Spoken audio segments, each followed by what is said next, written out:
Toddlers are thugs. Like, half the screen is my forehead. Like, I just can't. All my big forehead girls, please come to the front of the congregation, because I had to learn to stop expecting me out of other people. For 50% of the stuff you say yes to that you regret, somebody else could have did it. But they're not going to ask somebody else because you always going to say yes. All right, what's up, y'all? I'm sitting a little bit farther back today from the camera in an attempt to not be all in y'all's faces, because I look back at the older videos, the previous episodes, and I am like in these people's grill. I'm very close to the camera. And then also when I take the longer videos and have them cut shorter into reels, half the screen is my forehead. Like, I just can't. All my big forehead girls, please come to the front of the congregation. I feel your pain. All right? I feel your pain. So thank God for the bayang trend that went on, what was that, now 2 years ago? Well, it comes and it goes, but thank God for that, because that covers your forehead. And now we have curtain bangs, which is super cute. I'm going to have to do a curtain bang look for the podcast.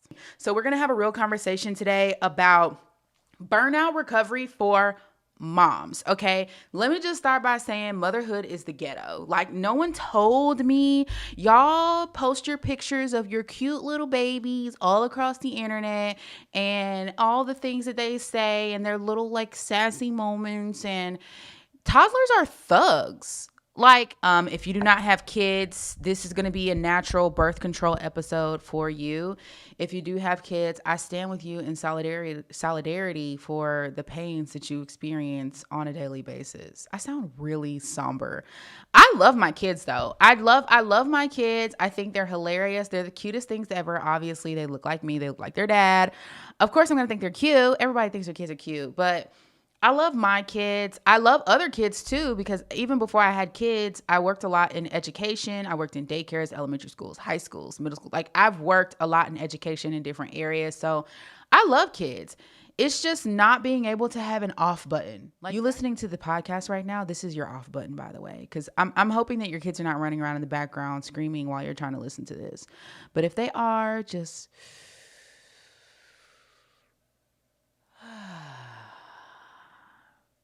inhale, 1, 2, 3, 4, 5, 6, 7. Exhale, 1, 2, 3, 4, 5, 6, 7. Okay. Let's regulate our nervous system. And I have a couple of things that I want to cover about burnout recovery for moms. This is for you if you have already, I'm burnt out. I have hit a wall. I've hit a brick. And you know that you're at that place when you're feeling an increased sense of anxiety. You're stressed all the time. Your patience is really thin. You feel like you're running on E. You're lethargic, like all of those feelings. And for some of y'all, it's just like, I hit the pillow at night like a brick and I don't wake up till 8 hours later. And my kids are standing next to the side of the bed trying to have a full conversation with me. And I just woke up 2 seconds ago. Like, for some of you guys, it's going to be like that. For some of you, it may even be insomnia. Like, I literally cannot sleep at night because I have a hard time slowing my brain down because there's so much going on.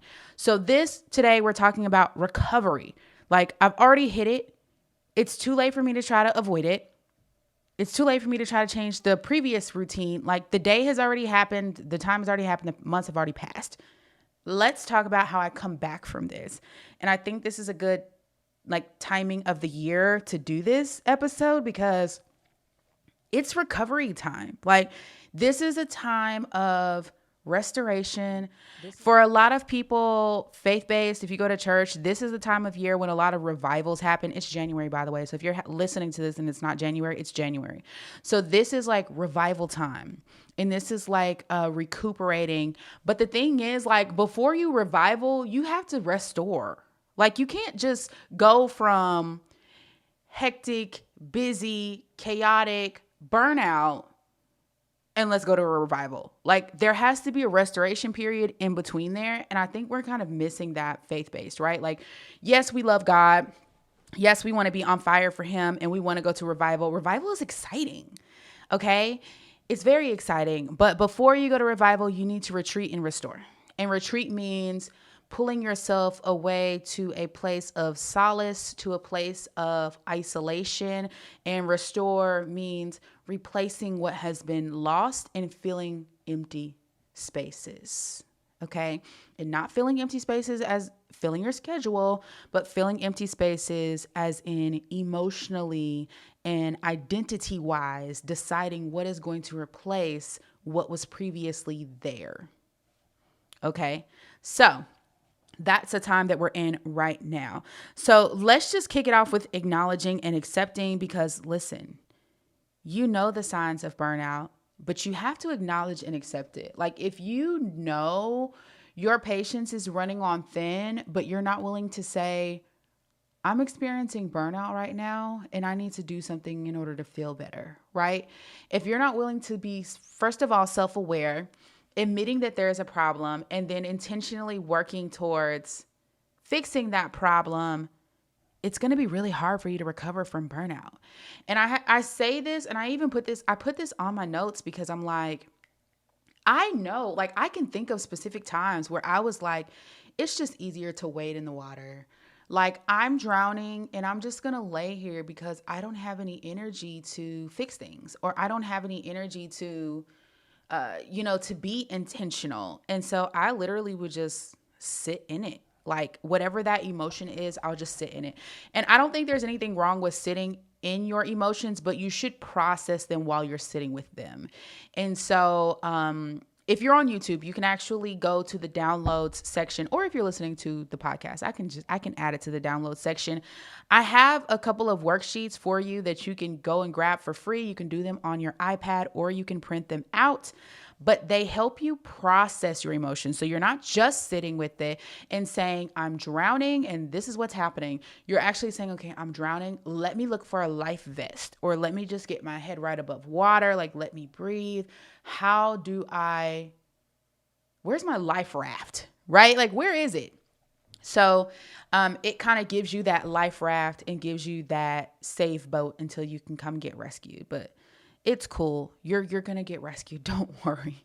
But I do remember times where I was just like, I just did not care to process, because I just didn't think I could do it. Right. I didn't think I could do it. So that's kind of how motherhood is sometimes, especially because so I have a 1-year-old and a 3-year-old. So there was a little bit of overlapping time there where I had 2 under 2, and 2 under 2 is, oh my gosh. Motherhood is the hood, but 2 under 2 is the projects, baby. Okay. It is the projects. And I'm not saying that you don't enjoy your kids, but let's be honest, 2 under 2 is rough.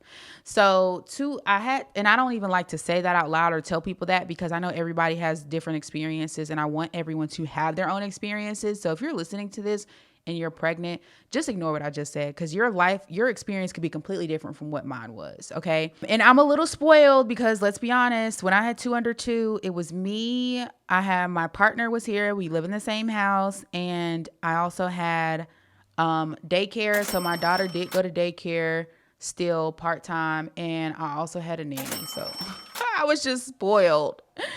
I was spoiled. I'm so sorry. I take back everything I just said about 2 under 2 being a ghetto. You just have to acknowledge that, that it's a common challenge and that everyone goes through burnout, and just know that it's not just you. You're not weird, and no one's expecting you to be super mom, because we all know that super mom is a lie. Okay. We all know that it's a lie.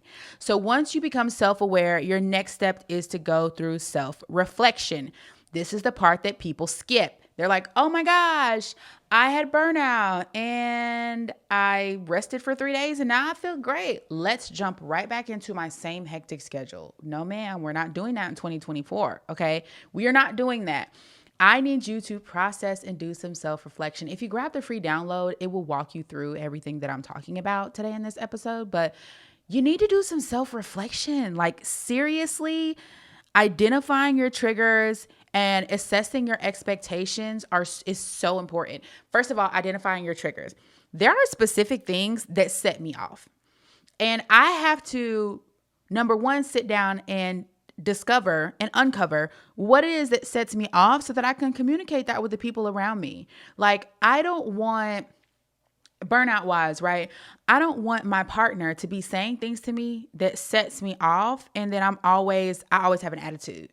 Or my mom, for example, who mothers is another thing. Like I'm trying to mother and you're mothering me, but you're setting me off, right? So you have to know what your triggers are. And what I just said may not be a trigger for you. You may be like, my mom, she's great. Like I want to hear everything she says. I love my mom, but there are certain things that she says that triggers me. And I know that. So I am able to communicate those things with her so that she can respect my feelings. But I can't expect her to respect my feelings if she's unaware of how I'm feeling. Does that make sense? Like I can't expect my partner, boyfriend, baby daddy, I cannot expect him to know how to respect my feelings or know where the boundary is if I don't draw the boundary line and communicate that, right?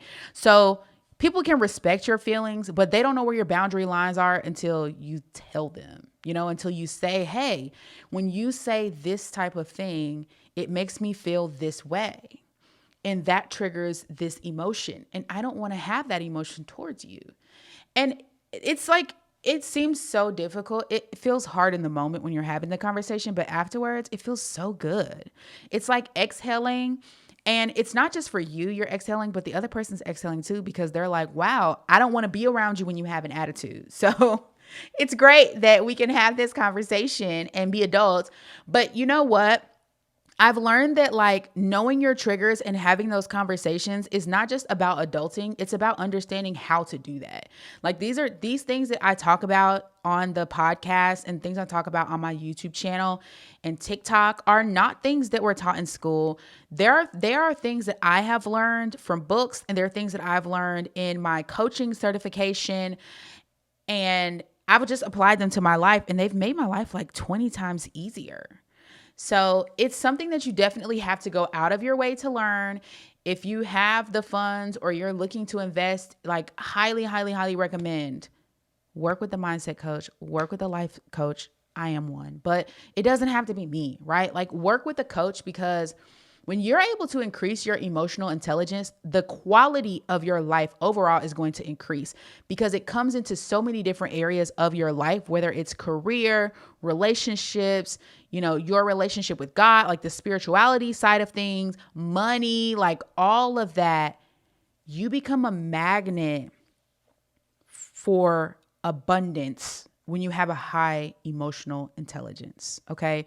And I'm going to refer to the rest of this episode. I'm going to refer to emotional intelligence as EQ, because that's what it is.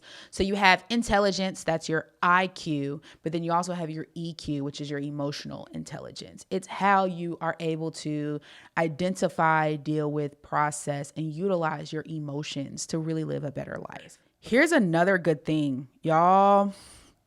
Assessing expectations. This was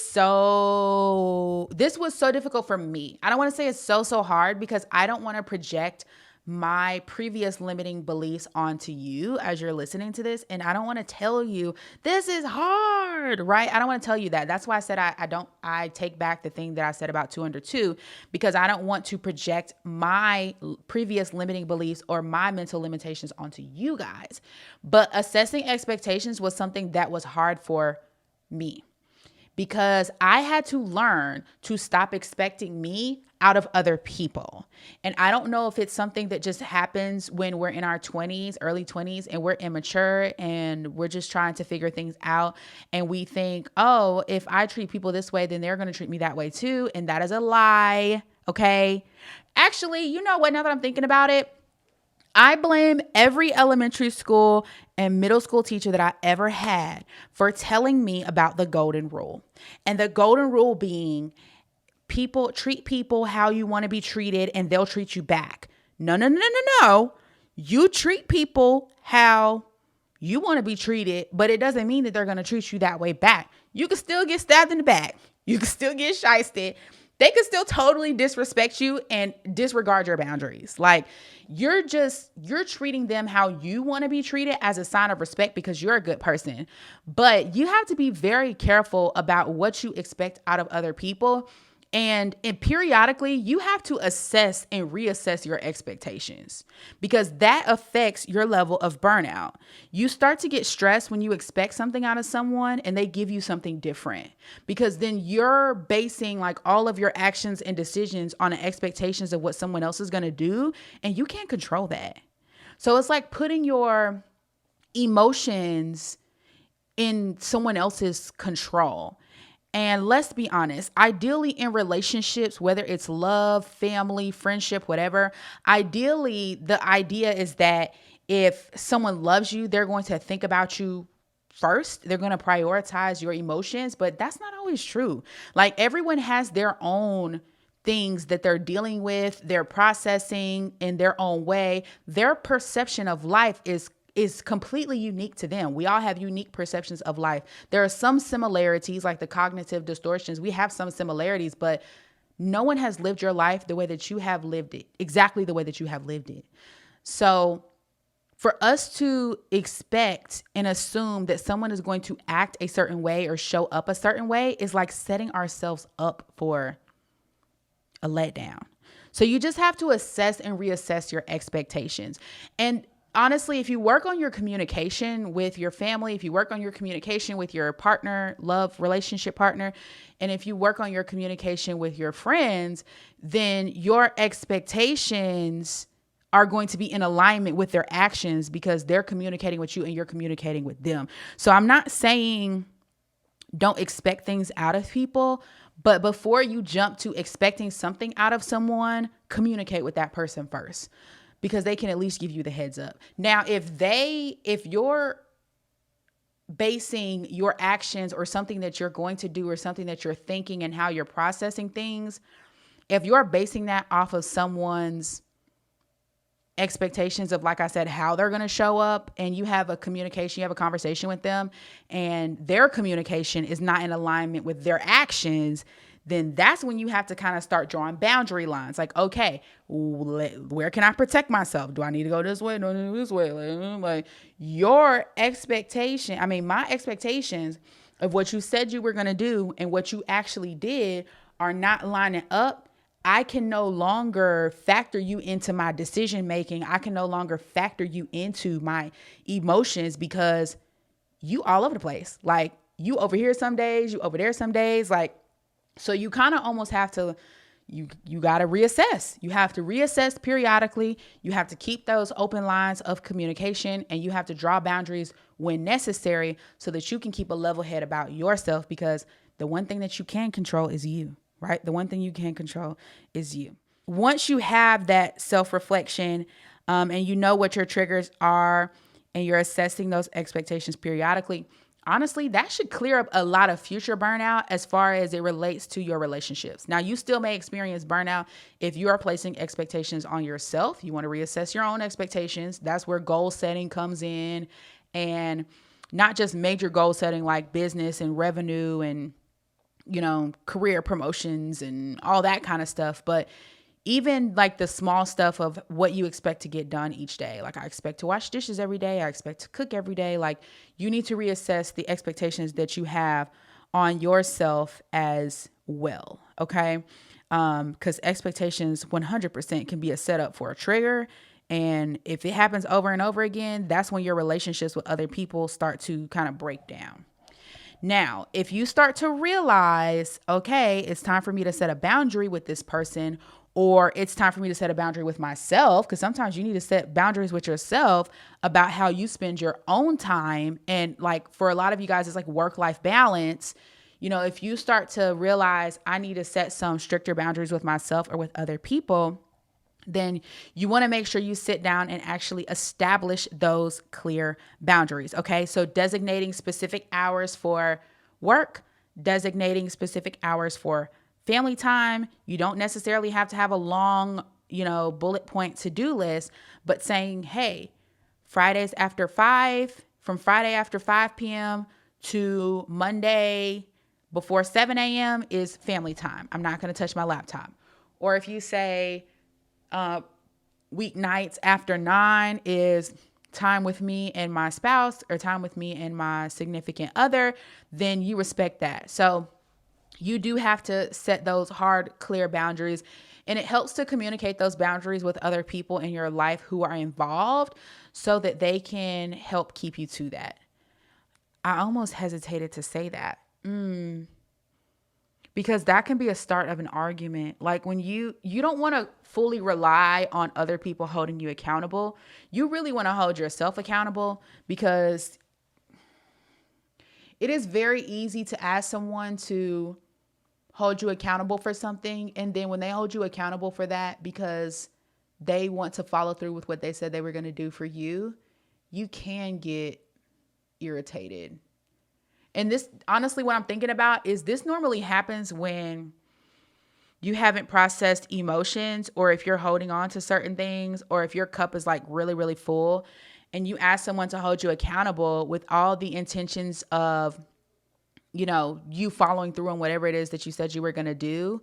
Sometimes when you're on the edge of emotion, that can come off and offend you. So you might want to be a little bit careful with that. But when you're drawing boundaries and you're bringing in somebody else to hold you accountable, take it lightly, right? Like, don't go in on a person if you said, I'm gonna keep to this diet, and they come and say, didn't you say you was on a diet? Don't go off on them. Please don't. It happens when you're at the height of emotion, but don't go off on your homegirl. Don't go off on your best friend. Don't go off on your mama when she reminds you that you said you was on a diet, or you said you was not gonna work and you do. Okay. Also helps with this is learning to say no. Learn to say no. I might need to do a whole episode on learning to say no. Okay. Because saying no is just as important, if not more important, than saying yes to certain things. And I promise you, for 50% of the stuff you say yes to that you regret, somebody else could have did it, but they're not going to ask somebody else because you always going to say yes. So you're going to have to start saying no. And that is a part of your boundary setting. If you want to give an explanation, you can, but honestly, you really don't have to. But there are some situations where you may want to say, hey, I am not able to help you with this because I have other things happening in my life that require a little bit more attention from me. Or, hey, I'm not able to help you with this because it falls inside of a time blocking window that I have set aside for my self-care, or have set aside for my mental health, or whatever it is, right? Like, it doesn't have to be I'm saying no to you because I already said yes to something else. It could be I'm saying no because I need empty space in my life, okay? I need empty space in my life. So learning how to say no will most definitely help you as well as you go into like the boundary setting. Now, I've got a couple more things for you. I hesitated adding this to my notes list about building a support system because the grandparents ain't grandparent like they used to. Now, if my kids' grandparents see this, I love all of you dearly. My kids are blessed enough to have 3 sets of grandparents, and I love y'all dearly, but y'all don't watch y'all's grandkids. But you know what? I had them, so I'm not going to complain. I had them. But the grandparents are not grandparenting like they used to. The grandparents are out at Turks and Caicos. They in Jamaica. They traveling to Japan. By the way, all these locations that I'm saying right now are places that one of the 3 grandparents have been to in the last 3 to 6 months. Okay. We have some traveling grandparents. Well, my kids have some traveling grandparents. And so understand that your support system goes outside of your family. Okay. You cannot expect your parents to do everything in a day, especially from our generation. And I think the reason why so many people are going to resonate with what I'm saying right now is because our parents, that generation, they had us young. A lot of them had us young. So a lot of them had us in their teens or in their early 20s. And so they sacrificed a lot of their younger years. They're out here living their best second life, okay? Because the last time they got to go outside was Freaknik. And now it's 2024. And here we are. or 2023. It was a couple days ago, 2023, and they're living their best life. Okay. So just realize that your support system goes outside of your family, and you have the power to build your own support system. So we have the support system that was given to us. That's like our parents, right? Because they had us. But we also have the support system that we can hire. And that's like a nanny and Instacart and a personal assistant and cleaners, and these are all things that you may be thinking to yourself, Kelly Marie, where am I getting the money to pay for this extra support system?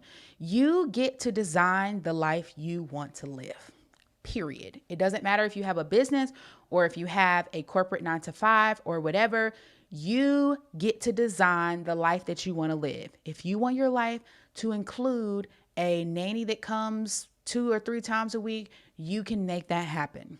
If you want your life to include bi-weekly cleaners, or if you want your life to include meal prep assistance where they meal prep for you and deliver it to your door, fresh meals, whatever your dietary restrictions are, whatever. If you want your life to include a private chef who comes to your home 3 nights a week to give you a break, you get to design the life you love. You have to say to yourself, this is how I envision my life. Now let me look strategically at how I can get there. And that's going to require a lot of you, right? And I don't mean a lot of you as in it's going to require a lot of your time. It's going to require a lot of your mind to shift. Where can I be more strategic? Where can I move some things around? Not just talking about your budget. What is it that I deserve that I'm not asking for? And that could be at work. It could be in the form of a raise. It could be in the form of moving positions or moving companies or taking on some outside projects or whatever it may be, right? You don't have to start a whole business and do all that kind of thing and go on your own, but there is a way, and you get to decide what you want your life to look like. Okay. It requires a lot of mindset work and mindset shifts. And that's honestly what I'm doing with a lot of my clients is they're telling me this is the type of life that I want to live. And we are working together to strategically take them to that place. Okay. So you want to build a support system outside of your family. And like I said, friends, hired, whatever that may be. And last but not least, you want to make sure you are practicing mindfulness and relaxation techniques. So at the beginning of this episode, you heard me go in 1, 2, 3, 4, 5, out 1, 2, 3, 4, 5. I did that on purpose because I knew in this episode some emotions were going to come up where I was like, this motherhood, y'all lied to me. Ain't nobody babysitting my kids for free. So the emotions I knew were going to come up. So I was like, let me go ahead and regulate my nervous system and just take a couple deep breaths and breath work. Okay, let me go ahead and do breath work. And this is why I'm getting a breath work certification this year, because I really feel like that helps a lot. I've even taught my daughter, my 3-year-old, I've taught her some breath work techniques for when she gets frustrated that really helps cut back on the whining, right? So breath work is not just for toddlers. It is not just for people who do yoga, because I don't do yoga. Like, I don't do yoga and the sound bowls. I don't do none of that, okay? I do breath work, which is just the cadence of your breath. And I pray, I meditate on God's word. Like, that brings me back down to ground zero. It restores my patience. Okay. It's how I'm able to pour back into myself immediately at any time during the day when I need it. Because it only takes you not even 2 minutes to do a breathwork exercise to just restore your sanity. Like, even if it's, oh my gosh, my alarm just went off. It's 2:00. It's time for my mindful moment. I'm going to go hide in the bathroom for 5 minutes, because that's what it's like on the weekend, because your kids are not in school. So you got to go hide in the bathroom. Mommy's using the bathroom. I'll be back. Like, take your 5 minutes, do your mindful moment. It's really going to help with your burnout recovery. So I am hoping that what you guys got out of this episode, 1, breath work immediately, start it now. 2, mindful moments. Definitely 3, building that support system outside of your family. And 4, processing your emotions. Okay. Don't sweep how you feel under the rug. It's not, I feel this way because I'm a mom and all moms feel this way. Or, I got 3 kids or 4 kids or 5 kids. It's normal to be stressed out this much. No, it is not normal. You get to design the life that you want to live. You get to feel the way that you want to feel. And when God made you, he didn't want you to live stressed out all the time. Y'all think about that? When he made you, he did not make you to be stressed out all the time and to live at this high, unstable emotional state 24/7 around the clock. Okay. So take all of that into account and realize that it's going to be really hard for you to show up as who you're called to be and show up as your best self if you're so worried about your emotional basic needs. Because this is like basic emotional stuff. Like, I'm not worried about what I'm cooking for dinner if I'm having a breakdown in the bathroom. Okay. So, and it's some days it's like that. Like, let's be honest. Some days it's I'm having an emotional break in the closet and I'm supposed to be washing the dishes and I can't. So you have to like be intentional right now while you're peaceful and you're sitting and you're listening to this podcast. Say to yourself, okay, I am going to prioritize working it into my day to go get that free download that she told us that she has for us. Go get the free download and start processing those emotions. I cannot tell you guys how many times I've held on to things like, and not holding on to it in a grudge way, because y'all know I don't hold grudges, but holding on to emotions, thinking that I don't have the capacity to process, and then realizing one day, like, I have to make the time to process these emotions so that I can have the capacity to live and I can have the capacity to show up the way that I desire to show up. But if you know, okay, I can do this. I can do this. I just have to figure out how I can make this happen. The worksheets in the description box will help you. All right. So thank y'all so much for listening to this episode. I will see y'all later. Bye, y'all.